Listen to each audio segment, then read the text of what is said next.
បងប្អូនទាំងអស់គ្នាឥឡូវនេះយើងមកលេងប្រាសាទចៅសាយទេវតាដែលមានទីតាំងស្ថិតនៅខេត្តសៀមរាបប្រាសាទនេះនៅតម្រងស្អាតណាបងប្អូនទាំងអស់គ្នាឥឡូវនេះយើងចង់ដឹងថាស្អាតបែបណាតោះយើងនាំគ្នាទៅលេងទាំងអស់គ្នានេះយើងចូលតាមពីមុខចឹងណាឃើញថាកន្លែងនេះគឺបាក់បែកអស់ហើយប៉ុន្តែក្បាច់នៅស្អាតឃើញទេក្បាច់នៅស្អាត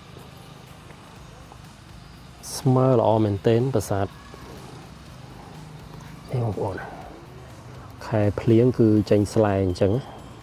មើលនេះអូស្អាតណាស់ហើយនោះគឺជាតួប្រាសាទចាំមើលទៅទៀតខ្ញុំនឹងចូលទៅខាងក្នុងតើនៅខាងក្នុងមានសភាពបែបណាដែរព្រោះខ្ញុំជិះកាត់ច្រើនដងហើយដែលបានចូលទេអញ្ចឹងលើកនេះយើងត្រូវតែសម្រេចថាចូលឲ្យបានប្រាសាទចៅសាយទេវតាថ្ងៃនេះឃើញមានមនុស្សមកលេងរៀងច្រើនជិះកាត់រាល់ដងឃើញថាស្ងាត់តែថ្ងៃនេះមនុស្សមកលេងច្រើន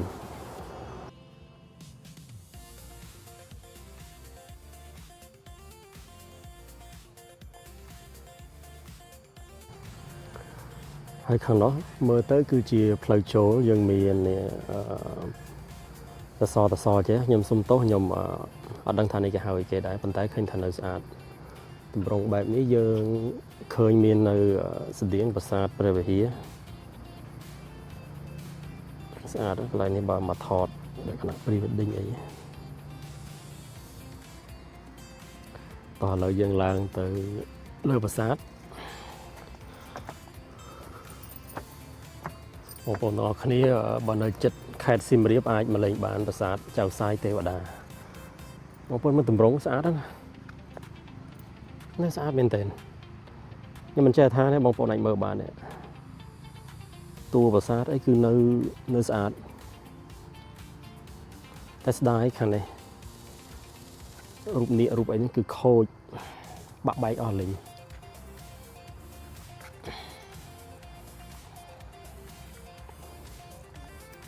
តោះឥឡូវនេះយើងចូលទៅវិញ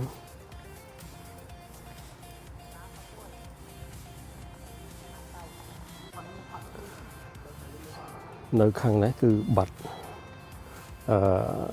នេះដូចស្ពានអញ្ចឹងណាតម្រងខាងនេះគឺត្រូវមានស្ពានដែរប៉ុន្តែត្រូវគេកោះបំផ្លាញអស់អញ្ចឹងទៅនៅសល់តែមួយចំហៀងនេះទេ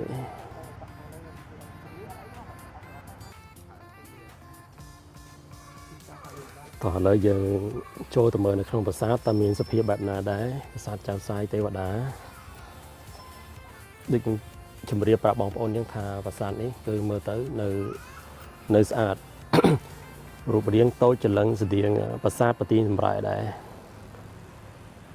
បងប្អូនណាខ្លះធ្លាប់ទៅលេងប្រាសាទប្រទីនសម្រែទំហំប្រហែលគ្នា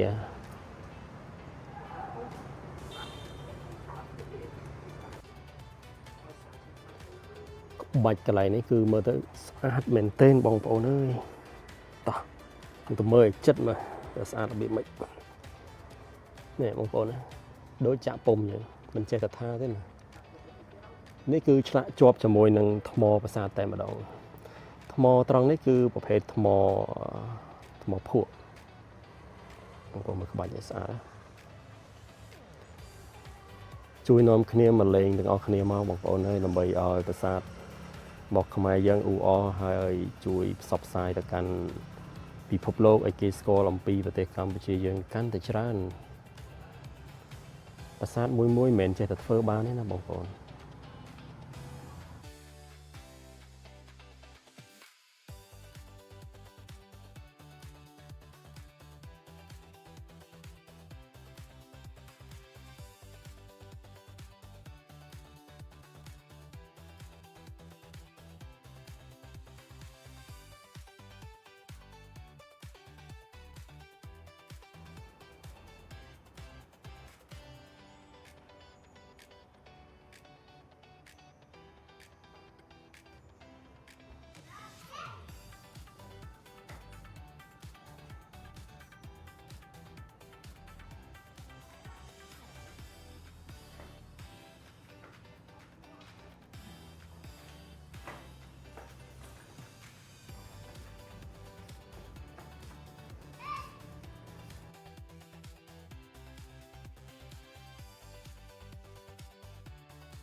ត្រង់នេះគឺជារូបចម្លាក់របស់លោកតាអេសីឬក៏យើងអត់ច្បាស់ប៉ុន្តែតម្រងត្រង់នេះគឺដូចនៅប្រាសាទព្រះខ័នដែរគឺមានរូបចម្លាក់របស់លោកតាអេសីឬក៏ព្រះគ្រូនេះគឺជាសសរពេជ្រដែលមានលក្ខណៈទ្រង់ទ្រាយនៅស្អាតមើលចឹងទៅស្អាតណាស់អស្ចារ្យមែនទែនបងប្អូនទាំងអស់គ្នា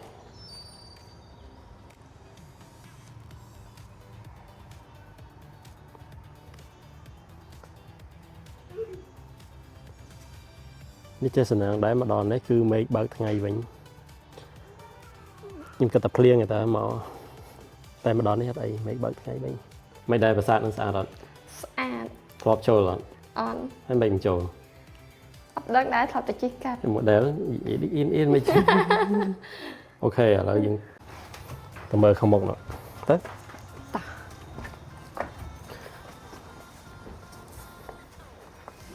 នេះនាំ idol មកមើលប្រាសាទចៅសាយទេវតាម្ដងបងប្អូនប្រាសាទចៅសាយទេវតាស្អាតទេណាបងប្អូនមែនហើយជីកាត់ប៉ុន្មានដងហើយជីកាត់រាប់ចាំទេប៉ុន្តែដៃចូលអត់ដៃចូលទេដៃចូលទេនៅខាងនោះមានអីនោះ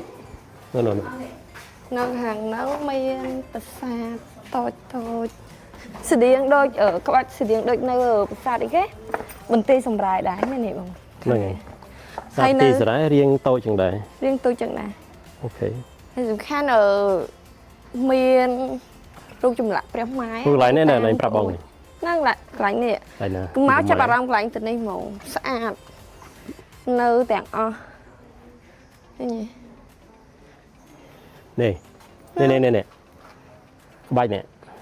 ក្បាច់ជារួមទៅស្អាតហ្មងអត់ដែលបានចូលមើលលើកទី1ដែលបានចូលមើលនេះលើកទី1លើកទី1ដែលបានចូលមើលអញ្ចឹងបងប្អូនពេលដែលជិះកាត់ទេកុំភ្លេចចូលមកលេងប្រាសាទចៅសាយទេវតាផងស្អាតចាំមើលតិចទៀតចាំយើងចេញពីនេះទៅយើងទៅប្រាសាទបន្ទាយសម្រែមួយទៀតដើម្បីថតថាភិនភាគគឺស្តៀងគ្នាទំហំតូចដូចគ្នាប៉ុន្តែស្អាតអត់ទេនៅនេះរៀងទូជាងនៅនោះធំជាងណាធំជាងបន្ទាយសម្រែធំជាងសម្រែធំជាងហ្នឹងហើយនេះនេះ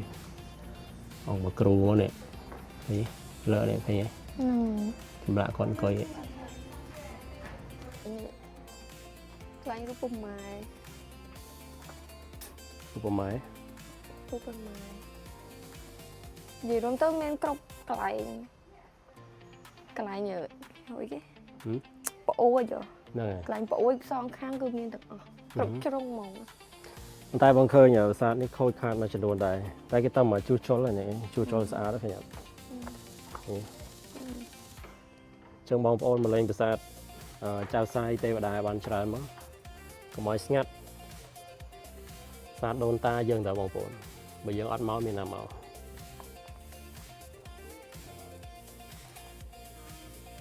ស្អាតឃើញអត់យើងមកលេងប្រាសាទមួយមានរចនាបថផ្សេងគ្នាបើយើងអត់មកទេពេលខ្លះយើងអត់បានឃើញទេអញ្ចឹងណាអញ្ចឹងពេលដែលប្រទេសជិតខាងលួចចម្លងក្បាច់យើងទៅយើងបែរជាគិតថាជាក្បាច់របស់គេវិញអញ្ចឹងដោយសារអីយើងអត់បានឃើញព្រោះសម័យកាលមួយគឺខុសគ្នាមានម៉ូដខុសគ្នាទាំងអស់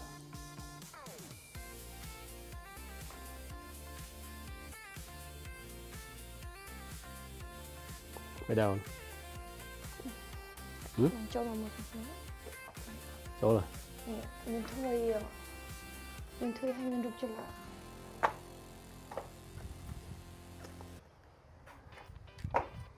ណាអានេះនឹងហៅអីអត់នេះគេហៅតបែឃើញអត់បែនេះគឺមានតម្លៃមានប្រទេសមួយនោះវាប្រមូលទិញយកអញ្ចឹងពេលដែលប្រទេសយើងមានសង្គ្រាមអញ្ចឹងទៅមានអ្នកលួចធូបបុរាណយកលក់អញ្ចឹងណាអញ្ចឹងមិនយើងឃើញតាមប្រាសាទមួយគឺបាក់បែកខូចខាតពីច្រើនគឺមកពីពួកចោរវាប្រមូលទិញដែលស្អាតណានេះនៅខាងនេះកាន់តែស្អាតទៀតនេះរូបម៉ែច្បាស់ រូបបងម៉ែខខគ្នាចឹងបង chắc đôi thì dân mà đừng nẹm một đại đôi kia មើលមើលឃើញខុសគ្នាឃើញទេស្អាតឃើញ ឥឡូវនេះយើងនៅផ្នែកខាងក្រោយប្រាសាទចៅសាយទេវតានោះ ចាបែរបង ថាប្លុកចឹងឯងបើខ្ញុំថតឲ្យចិត្តឲ្យបងប្អូនមើលបងប្អូននៅឃើញតាមប្រាសាទមួយចឹងណាយើងឃើញមានរូបចម្លាក់សិតតែមានអត្ថន័យអានេះគឺជាគុណតម្លៃនៃជាតិយើងទាំងមូលណាបងប្អូនមិនមែនរឿងធម្មតាឯណាគឺជាគុណតម្លៃនៃជាតិយើងទាំងមូលបានន័យថាជាតិយើងមានឫសគល់មានពងសាវតាច្បាស់លាស់អត់មែនចេះតែសម័យទេអញ្ចឹងណាហើយការកសាងប្រាសាទបានគឺត្រូវមានចំណេះដឹងនិងធនធានអញ្ចឹងពាក្យថាចំណេះដឹងនិងធនធានវាក្បោបទៅលើកត្តារួមវាមានច្រើនអញ្ចឹងណាបងប្អូន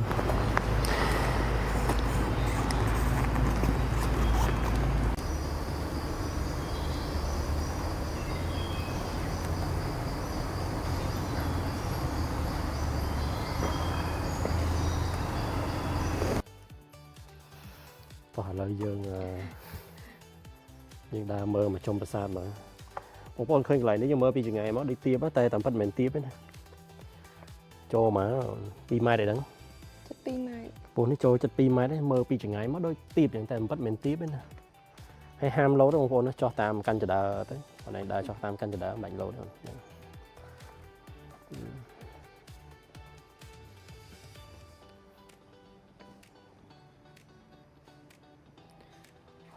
អូយស្អាតណាស់បងអើយ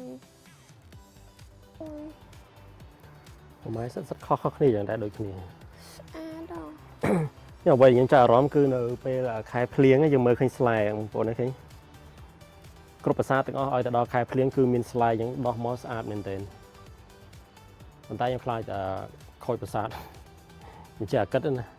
គីឡូស្លែស៊ីអីចឹងណានេះកន្លែងនេះស្លែងាប់ស្លែងាប់នេះដូចច្រោះថ្មនេះឲ្យច្រោះទឹកដល់ពេលច្រោះទឹកទៅវាឃើញទេអូខេ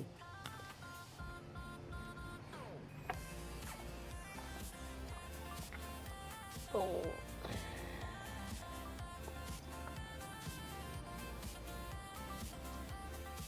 ូមិនដែរពេលដើរលេងចឹងហត់អត់ អត់ទេ អត់ហត់ទេ អត់ហត់ទេបើនៅផ្ទះអត់ដើរលេងហត់ ចឹង ហ្នឹងហើយ នេះឥឡូវយើងទៅយើងដើរមើលមកជុំដើរមកជុំទាំងអស់គ្នាទៅយើងចង់ដឹងថាទស្សនភាពបែបណាអញ្ចឹងណា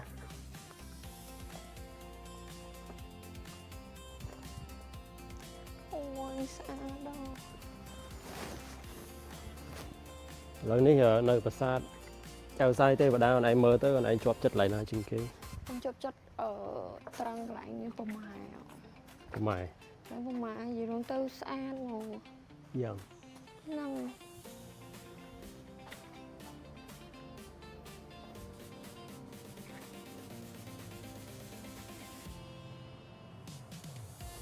ម្លេះបានច្រើនបងប្អូនអរគ្នាតាមប្រាសាទខ្មែរយើងម្លេះបានច្រើនណាបើយើងទៅលេងនៅប្រាសាទគេមិនងាយប្រាសាទប្រទេសគេដូចនៅអេស៊ីបមានពីរ៉ាមីតមានអីចឹងណា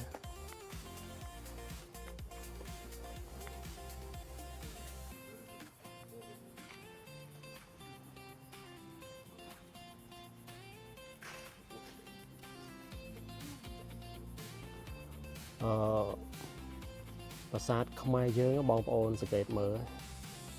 ពេលដល់កាន់ចដើអញ្ចឹងណាគឺមានក្បាច់ហ្នឹងបងប្អូនគឺការគូប្លង់ការគិតគូរគឺមិនធម្មតាល្អិតល្អោចមែនទេ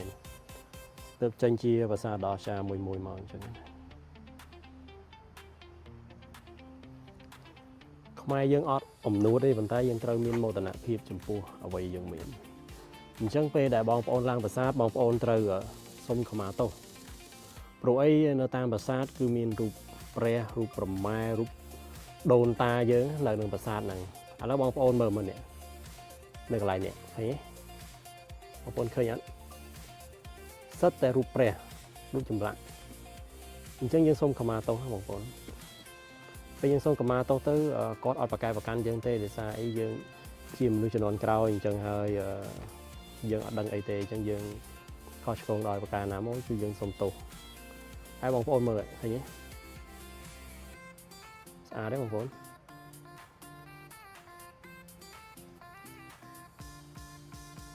ស្អាតណាស់នេះអូនមើលហើយនេះឃើញអត់អូននេះលើនេះមិនអនឡាញថាចាប់អារម្មណ៍កន្លែងរូប ខ្លាំងប្រម៉ែ ប្រម៉ែនេះចម្លាក់ខាងលើនៅស្អាតបងប្អូនស្អាតមែនទែនក្បាច់ឡើងផុសហ្មងខ្ញុំមិនចេះបញ្ចូលសលេងតែស្អាតមែនអូឥឡូវបងប្អូនមើលកន្លែងនេះដែលខ្ញុំថាពេលយើងឡើងប្រាសាទយើងគួរតែមានការសុំខមាទោសដោយសារអីនេះកន្លែងនេះបងប្អូនឃើញអត់ប៉ុន្តែឥឡូវណៃមើលឃើញអីអត់ខាងឃើញរូបឃើញអត់នេះឃើញរូបប្រម៉ែឃើញអត់នេះរូបប្រម៉ែឃើញទេនេះសាររូបនេះដោយសារតែទឹកច្រោះស្លែកាន់ទឹកច្រោះស៊ីថ្មអស់ខូចអស់ឃើញទេតែនៅសល់តម្រងដែលយើងអាចមើលឃើញអញ្ចឹងណាតែមើលកន្លែងនេះចម្លាក់អីស្អាតទេអញ្ចឹងពេលយើងដើរលេងប្រាសាទគឺយើងមើលអញ្ចឹងមើលអញ្ចឹងយើងមើលឲ្យគ្រប់ជ្រុងជ្រោយយើងមើលឲ្យល្អិតល្អោអញ្ចឹងណាបងប្អូនទាំងអស់គ្នា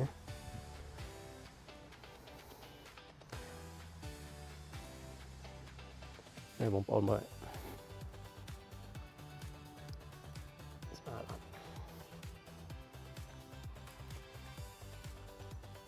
នេះគឺជាត្បែរណាបងប្អូនត្បែរនេះគឺមានតម្លៃបញ្ជាក់អំពីអត្ថន័យហើយនេះគឺជាសសរពេជ្រ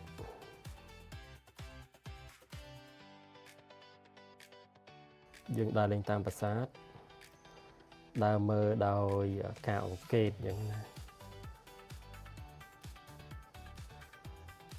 ហើយការឆ្លាក់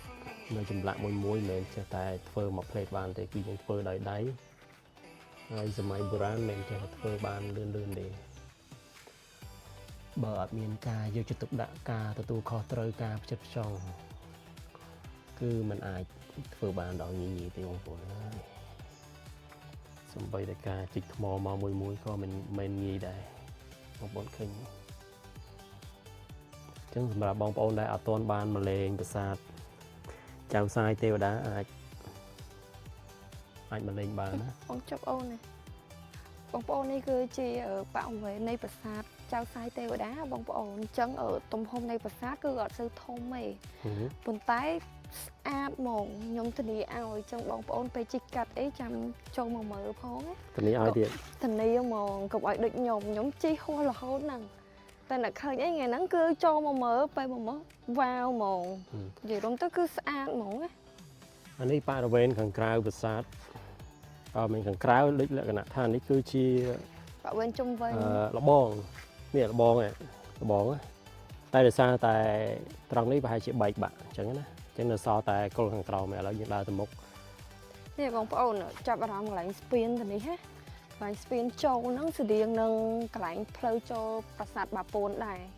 តែកន្លែងប្រាសាទបាពួនហ្នឹងគឺរាងធំហើយខ្ពស់តែនៅនេះរាងតូចទេ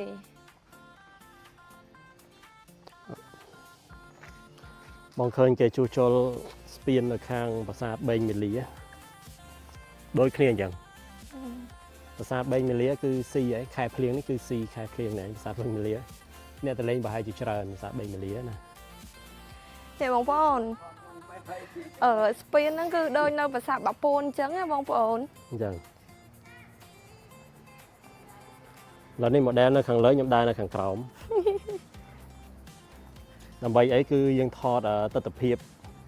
អសរនៅខាងក្រោមនេះឃើញទេស្អាតទេបងប្អូនអញ្ចឹងបានថាសម័យកាលមួយគឺមានរចនាបថនិងការ design ខុសគ្នារបស់ដូនតាយើងដូនតាខ្មែរយើងណាបងប្អូនមិនមែនណាទេ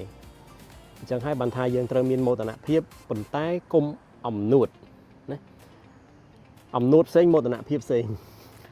អំនួតគឺអួតមោទនភាពគឺយើងរីករាយនឹងអ្វីដែលយើងមានឥឡូវយើងគិតថាការទស្សនាប្រាសាទចៅសាយទេវតាគឺដូចជាអស់ហើយបងប្អូនទាំងអស់គ្នា បងប្អូនកុំភ្លេចជួយចុច like share ឬ subscribe ដើម្បីជាកម្លាំងចិត្តហើយខ្ញុំនឹងព្យាយាមថតនៅទស្សនភាពស្អាតនៅតាមប្រាសាទនិងរមណីយដ្ឋានរបស់ខ្មែរយើងផ្សេងទៀតចឹងណាអញ្ចឹងអត់មានពាក្យអីចុងក្រោយទេអូន មានពាក្យចុងក្រោយសង្ឃឹមថាបងប្អូនដែលជិះកាត់នៅតាមប្រាសាទនៅខេត្តសៀមរាបនេះបងប្អូនចាំជួយមកទស្សនាផងកុំឲ្យថាខ្ញុំចេះតែនិយាយតែស្អាតមែន បាយបាយ បាយបាយ